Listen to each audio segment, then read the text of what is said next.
సీరియల్లో సినిమాలో నటించాలనుకుంటున్నారా? అయితే వెంటనే మా యాక్టింగ్ స్కూల్లో జాయిన్ అవ్వండి. నమస్తే రమ్మగారు. నమస్తే జయ. చందమామ కథలు బాగా చెప్పుకునేవాళ్ళం రమ్మగారు. నాకేమో ముఖ్యంగా చందమామ కథలు కానీ, విక్రమ బేతాళ ఇలాంటివి జంతువుల కథలు ఎక్కువ ఇష్టపడతా. పిల్లలకి చెప్తానికి బాగుంటుంది. అందులో ఒక మోరల్ ఉంటుంది. పిల్లలు ఎక్కువగా దానికి అంటే అట్రాక్ట్ అవుతారు కదా. వీటితో పాటు మనుషులు కూడా చాలా చాలా మంచి మంచి చిట్టి చిట్టి కథలు, అమాయకపు భార్యలని, భర్తలని, మనుషులని, దయ్యాలు, భూతాలు చాలా చెప్పుకున్నాం కదా. వాటిలో ఏదైనా ఒక కథ చెప్పండి. ఒక అమాయకుడు కథ చెప్తా. ఓకే. పూర్వం ఒక పల్లెటూరులో ఒక అవ్వ మనవడు ఉండేవాళ్ళు. మనవడు చూపులకు రూపసే కానీ కొంచెం అమాయకుడు వాడు. పిల్లాడు కొంచెం పెరిగాడు. 14, 16, 18, 20 అట వచ్చినాయి. ఊళ్ళో వాళ్ళందరూ అబ్బా కుర్రాడు తయారయ్యాడు చౌగ్గా, ఇంక పెళ్లి చేసుకోవాలరా, ఇంక నువ్వు పెళ్లి చేసుకోవాలరా అనేవాళ్ళు. పెళ్ళెప్పుడు రా కుర్రాడా అనేవాళ్ళు. అంటుంటే వీడికి అవును నాకు పెళ్ళెప్పుడు, వాళ్ళకి పెళ్ళైంది, వీళ్ళకి పెళ్ళైంది, అవన్నీ పెళ్ళిళ్ళు గుర్తొచ్చేవి వాడికి. వాడికి రోజు మా అమ్మ అన్న పెళ్ళెప్పుడు చేస్తావే అని బామ్మని అడిగేవాడు. ఆవిడేమది ఒరే పైసాకి ఠికాణా లేదు, నీ పెళ్ళెందుకురా నా బొందకి అనేది. ఒక 4 సార్లు 6 సార్లు అయ్యాక వాళ్ళ ఊళ్ళో ఏదో డామ్ డీమని పెళ్ళయింది. కోపం వచ్చేసింది. వాడికి పెళ్ళయింది, నాకు అబద్ధ పెళ్ళి, నన్ను ఎప్పటి నుంచో అడుగుతున్నారు. వాడిని పోయి అడిగాడు, ఎరా ఎందుకురా పెళ్లి చేసుకున్నావు అంటే ఊళ్ళో వాళ్ళందరూ చేసుకో అన్నారు, అందుకని చేసుకున్నానన్న. ఊళ్ళో వాళ్ళు ఈ మధ్య మొదలు పెట్టారు వాడిని పెళ్లి చేసుకోమని, నన్ను ఏనాటి నుంచో అంటున్నారు. మామూలుగా చూడు 12, 14 ఉన్న పిల్లలు కూడా పల్లెటూళ్ళల్లో అడిగేవి, మనడా పెళ్ళెప్పుడురా, పిల్లాడు కొంచెం కాలు సాగితే చాలు అదే ప్రశ్న. ఆడపిల్లలు కూడా అలాగే అడిగేవాళ్ళు. పాతకాల ప్రశ్నలు ఇప్పుడు ఎవరు అడుగుతున్నారు? 30 ఏళ్ళ వాళ్ళని కూడా పెళ్ళి అడగలేము మనం. పెళ్ళెప్పుడు అనగానే వాళ్ళు ఇంత ఎత్తున ఎగిరి మన మీద పడతారు. అవును. సరే వాడికి అయిపోయింది, వాడు అందుకు చేసుకుంటే నేను ఎందుకు చేసుకోకూడదని నా బామ్మ దగ్గర అడిగాడు. అనేసరికల్లా ఆవిడ గట్టిగా తీరుకొని ఆ బామ్మ ఏమంది, 1 రూపాయి సంపాదిస్తున్నావా, రూపాయి కాదు అది పైసా సంపాదిస్తున్నావా, పైసా కూడా లేదు నీ దగ్గర సంపాదన, ఎందుకురా నీకు పెళ్ళి అంది. అనగానే కుర్రాడు బాగా ఆలోచించి, వెంగళప్ప వాడి పేరు, పైసా తెస్తే పెళ్లి చేస్తావా బామ్మ, నిజం చెప్పు అన్నాడు. అతే ముందు పైసా పిచ్చి వెదవా అంది ఆవిడ. ఇలాగే మాట్లాడతారు. వాడేం చేశాడు, ఊరంతా తిరిగి ఎవరో ఏదో పని చేస్తుంటే వాళ్ళ వెనకాల పనిచేసి, ఏరా ఏం తింటావరా అని వాళ్ళు అడిగితే పైసా ఇవ్వు అని పైసా తెచ్చుకున్నాడు. ఒక్క నయా పైసా. వాళ్ళు ఏమనుకున్నారు, అక్కడ ఏదో పని చేస్తున్నాము, వాడు నేరేడుకాయలు అడుగుతాడు, మామిడికాయ అడుగుతాడని వాళ్ళు అనుకున్నారు. వీడు పైసా అడిగేసరికి ఫోన్లే పిచ్చి వెదవ ఇంత పని చేశాడని నిజంగానే పైసా చేతిలో పెట్టారు. ఆ పైసా ఇచ్చి, ఇదిగోనే పామ్మ పైసా, నా పెళ్లి చేయను. ఎవడ నిర్ఘాంతపోయింది, ఊరి వీడి వెంగళప్పతనము, ఈ పైసాతో వీడికి పెళ్ళి ఎక్కడ చేద్దాం మనం, ఇక నేను పైసా తెచ్చినా నువ్వు పెళ్లి చేయట్లేదో అని గోల పెట్టేశాడు. ఆవిడేం చేసింది, సరే చూద్దామని వీడిని ఎక్కడికో బయటికి పంపించి పక్కన ఎండుగడ్డి మేట్లు అవి ఉంటాయి వాళ్ళకి, పల్లెటూళ్ళల్లో అవే కదా, ఒక గడకర్రకి గడ్డి చుట్టి అలాగా ఒక బొమ్మలాగా చేసి దానికి తన పాచీరోడు చుట్టి గదిలో వాళ్ళ ఇల్లు పూరు గుడిసెలు, పాత రోజుల్లో గుడిసె ఎట్లా ఉండేవి, ఇలా దీనిలాగా ఉండేవి, ఒంటినిట్రాటి పాకలకి లోపలికి వెలుతురు రాదు ఎక్కువ, దీపం పెడితేనే వెలుతురు, పగటిపూట ఎర్రగా ఎండ కాస్తుంటే కొంచెం వెలుగు ఉంటుంది, సాయంకాలం అయితే కనుచీకటే చిన్న బుడ్డి దీపం పెట్టుకుంటే ఏదో తెలుస్తుంది, మనిషి ఉన్నట్టు కనపడుతుంది. ఈ గడ్డి బొమ్మని ఒక మూల పెట్టి కూర్చుంది. వీడు మళ్ళీ వచ్చాడు బయట నుంచి, పైసా తెచ్చితే పెళ్లి చేస్తానన్నా, కొట్టి దొంగ మాట్లాడుతావు బామ్మ, నాకు పెళ్లి చేయలేదన్నాడు. సరే ఇదిగోరా పిల్ల చూడు అని చూపించింది.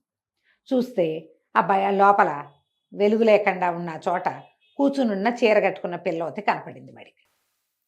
సరే మరి పెళ్లి చేస్తానన్నావుగా అన్నాడు. ఈవిడేం చేసింది, ఓ పసుపు తాడుకి తెల్ల నులక తాడుకి పసుపు రాసి, ఇదిగోరా పుస్తే ముడికి పెళ్ళి అయిపోతుందంటే వీడికి నచ్చలేదు.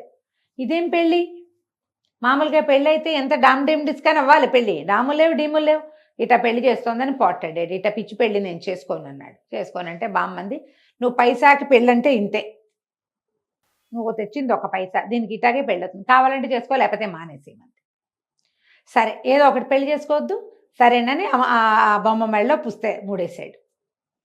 కాసేపు అటు ఇటు తిరిగాడు, ఆనందించాడు, బామ్మ అన్నం పెడితే తిన్నాడు, వెళ్ళిపోయాడు. అయిందా, సరే సాయంకాలం మళ్ళీ వచ్చాక పెళ్ళంతో మాట్లాడదాం అనుకున్నాడు. ఆ బొమ్మతో ఎంత పలకరించినా అది మాట్లాడలేదు.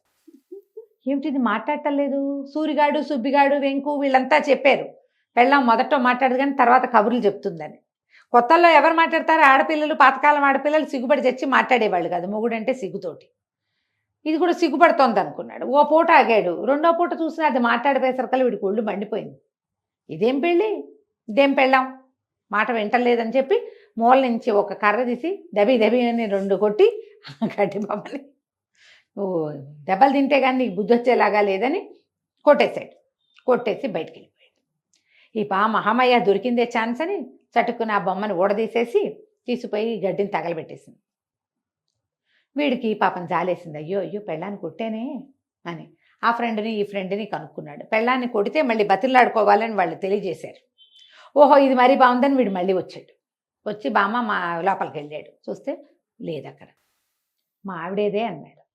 అనేసరికల్లా నువ్వు కొట్టావు కదా, అది ఇంకా కూర్చుంటుందా, వాళ్ళ ఇంటికి పోయింది, వదిలేరా అది మనకే అంది.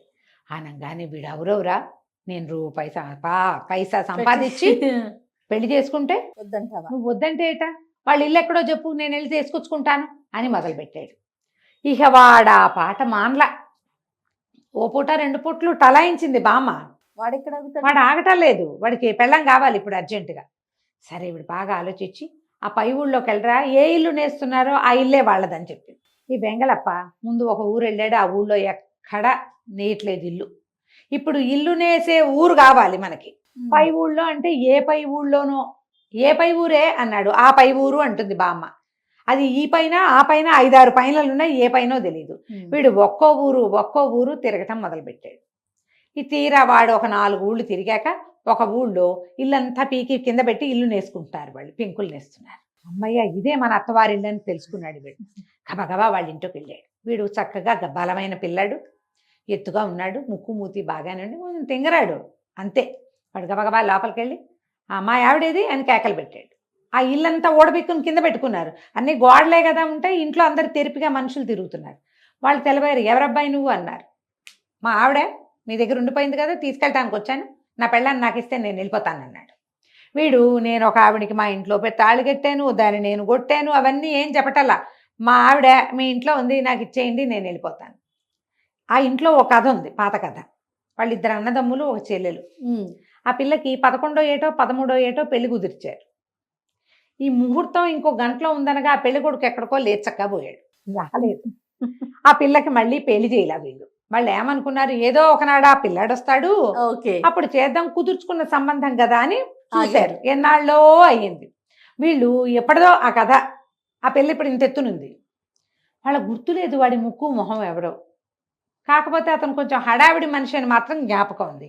ఈ వచ్చిన వాడు ఉన్నదే హడావిడి. అదే ఓహో వీడే కాబోలు మన పాత పెళ్లి కొడుకు అనుకుని, రాబోయ్ బాబా ఎన్నాళ్ళకి వచ్చావు, రారా అని చెప్పేసి తీసుకుపోయారు ఇంట్లోకి. ఆ సగం వేసిన ఇంట్లోనే ఓ పక్కన కూర్చోబెట్టారు. చెల్లెల్ని లోపల నుంచి తీసుకొచ్చారు. ఇదిగో మీ ఆవిడ అన్నారు. చూస్తే చక్కగా చెయ్యెత్తు, ముక్కు మూతి బాగానే ఉంది. వీడికి గుర్తురాలా, చీకట్లో చూసాం, అది ఇదేనో లేదో వాడికి గుర్తులేదు. చీర కట్టుకుంది కామన్ అంతే. వాళ్ళు ఏమన్నారు, సరే వాళ్ళ ఏదో సగంలో ఆగిపోయింది కదా, పసుపుతాడు ఏదో 3 ఇంచేద్దాం గుళ్ళో అని మా పద్ధతి ప్రకారం గుళ్ళో 3 ఇస్తామన్నారు. వీడేమనుకున్నాడు, ఇది కూడా పాయింటే, ఎందుకంటే మన ఇంట్లో చీకట్లో నేను బామ్మ ఇద్దరమే ఉన్నాం, వీళ్ళు ఇప్పుడు 4-5 ఉన్నారు, పంతులు గారు ఉంటాడు, అక్షింతలు వేస్తారు, బాగుందిగా, సరే అన్నాడు. గుళ్ళోకి వెళ్ళారు, పెళ్లి చేసుకున్నారు. సూపర్. వాళ్ళు చక్కగా పెట్టే బేడా సర్ది, కాస్త పసుపు కుంకుమ 2 కావిళ్ళకి ఎత్తి, ఓ 2 చాకళ్ళని ఇచ్చి వీళ్ళింటికి పంపించేశారు. అమ్మయ్య వెళ్ళిపోయింది చెల్లెలని. ఊళ్ళో అందరూ ఆ పిల్లని అట్టాగే ఉంచుకున్నారు. అన్నదమ్ములు 2 పెళ్లి చేసుకుని పిల్లల్ని కన్నారు అని తిట్టిపోసేవారు. ఇక్కడ ఆ గోల్ లేదు, హాయిగా దాని మొగుడు వచ్చాడు, దాన్ని తీసుకుపోయాడు. కుదుర్చుకున్న పెళ్ళంటే సగం పెళ్ళైపోయినట్టేగా. ఈ బామ్మ వీడు ఆ ఊరు ఈ ఊరు తిరగబోయాడు, వెర్రివెధవ ఎంగళప్ప, ఎప్పుడో ఒకప్పుడు తిరిగి వస్తాడు అనుకునేది. తీరా చూస్తే మంది మార్బలం, చాకళ్ళు, కావిళ్ళు, పసుపు కుంకాలు, చక్కగా చిలకలాగా కాలిపొడుగ్గా ఉన్న ఒక పిల్లని వెంబడి పెట్టుకుని మనవడు వచ్చేసరికి ఆశ్చర్యం, ఊరిని పైసాతో బాగానే చేసుకున్నాడే పెళ్లి వీడు. సరే ఏముంది, చుట్టుపక్కల వాళ్ళందరూ వచ్చి ఆహాహా చక్కగా మనవడు అందమైన పిల్లని తెచ్చాడు, ఇకనేమి మంచి పిల్లలు కలుగుతారని అందరూ ఓహో అన్నారు. ఆ పిల్లని లోపల ప్రవేశపెట్టుకుంది. పొరపాటును కూడా వీడు వాడు కాదని ఆవిడ చెప్పలేదు, వీడు వాడేనా అని ఆ అమ్మాయి అడగలేదు. హాయిగా కుదిరిపోయింది. సుఖంగా పెళ్లి చేసుకుని జామని కాపురం చేసి చక్కగా ఉన్నారు. పక్క ఊళ్ళో సంపన్నులు, మరి కాదా కొంచెం పర్వాలేదు, వాళ్ళు కూడా ఏవో 4-5 ఎకరాల పొలాలు ఇప్పించి మెల్లిగా కమతాలు చేయించి కుర్రాన్ని లైన్లో పెట్టారు. పిల్ల మంచి పని మంత్రాలు, అన్నయ్య ఇళ్లలో బాగా పనులు చేసి ఉన్న పిల్ల కదా, చక్కగా అది సంసారం దిద్దుకుంది. కథ కంచికి మనం ఇంటికి. బాగుందండి అమ్మాయి ఇక్కడ కథ. నమస్తే రమ్మగారు. నమస్తే